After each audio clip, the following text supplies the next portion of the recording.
बहुत लोगों को ये लगे कि अजाणत होइथिबा भूलर फल आमको मिलबनी आ से आउ थे भूल करने को पछाती नहीं। आजिर ए भिडियो रे आमे कहानी साहाय्य जानिबा को जाउचे जे जदि कोई मनीषर अजाणत भूल हो जाउची ताल से गणा हबो कि नहीं। सहरु टिके दूर गोटे वनवासी रोउथिला। महाशिवरात्रि दिन ता स्त्री ता पाखकू आसी ताकू कहूची घरे खाइबाकू 2 दिन हेलाणी किछि नहीं, तमे जाई किछि खाइबाकू नहीं आस। आउ से ए कथा शुणिबा माने वनवासी सेठू संगे संगे बाहरी गला आउ जंगल आड़कू जीवाकू लागिला। आउ से जंगल आड़कू जीवा मात्रे सकाळठू संज जाए से बुलिबाकू लागिला, किंतु ता हातरे किछि भी मिललानी। आ जेतबेले ता हातरे किछि भी मिललानी से यह चिंता करबाकू लागिला जे खाली हातरे घरकू फेरी जीवी तो मो घर लोक पूरा उपास रही जिवे। आउ यह चिंता करी से गोटे पोखरी पाखकू गला। आउ से पोखरी पाखरे गोटे बेल गछ उपरे बसिबाकू लागिला। आउ निज पाखरे किछि पानी नहीं रखिला ताकि शोष लागिले से पी पारिबो। आउ अपेक्षा करबाकू लागिला को पशु पक्षी आसीबाकू। किछि समय गला परे सेठी गोटे हरिण आसी पहुँचला। आउ से हरिण को देखि से धनु उपर बाण चढ़ाइबा आरंभ कला। जेतबेले धनु उपर बाण चढ़ाइबा आरंभ कला ता हाथ बाजी से बेल गछरु किछि बेलपत्र तळगु पड़िला। आ ता पाखरे थिबा कलशरु टिकेनाकू जल तळगु पड़िला। आउ से बेल गछ मूले गोटे शिवलिंग तैयारी होइतिला। आ जाई सेही शिवलिंग उपरे पड़िला। जेतबेले से शिवलिंग उपरे पड़िला तार जागर प्रथम प्रहर सेठी शेष होइगला। आउ से हरिण आड़कू अनै रहिथिला। धनुर आवाज रे से हरिण ता आड़कू देखिबाकू लागिला। ताकू पचारिला जे मु तमर किछि भी क्षति करिनी तथापि तमे मते काई मारिबाकू चाहुच।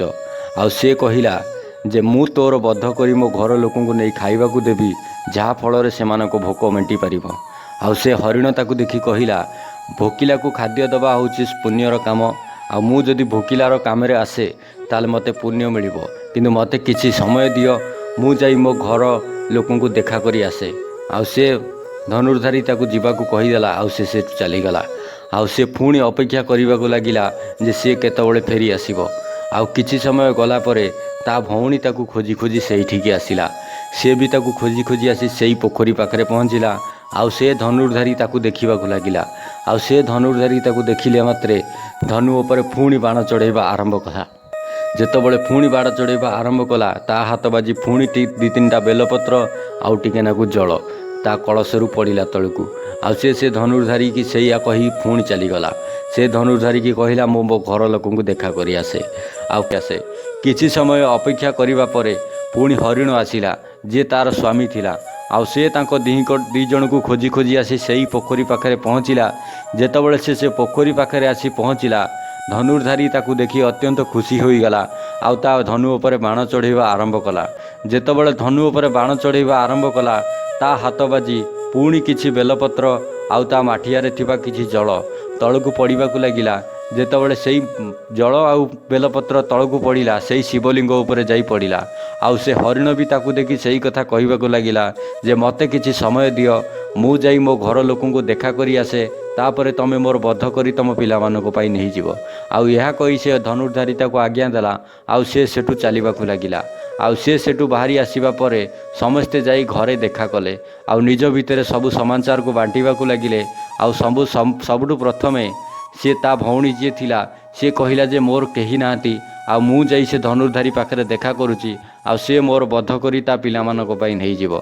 आउ हरिण कहिला तमे 2 जण मिसी छुआ मानकू संभाळ आ मु जाई ता पाखरे पहुँचुची से मोर बद्ध करी ता घर को नहीं जाऊ। हरिण कहिला मो लगी एतक सबु हेइची तो मु जाउची से मोर बद्ध करी नहीं जीव। आउ एमिति चलिबा भितरे से माने फैसला कले जे आमे समस्ते जीवा। आउ समस्ते जीवा कारणरू ता साथी जोड़ाई पिला भी आसिले। आउ से छुआ 2टा आग जाई ता पाखरे पहुँची गले। आउ धनुर्धारी से 5 जन को देखिबा मात्रे अत्यंत खुशी रे धनु उपरे बाण चढ़ाइबा आरंभ कला। जहा फल रे ता हाथ बाजी पुणी किछि बेलपत्र आउ ता माठियारे थिबा किछि जल पुणी तळकू पड़िबाकू लागिला। ए हिसाब रे तार जागर 4th पहर भी शेष हो जाइतिला। आउ शिव तापर प्रसन्न हो जाइतिले।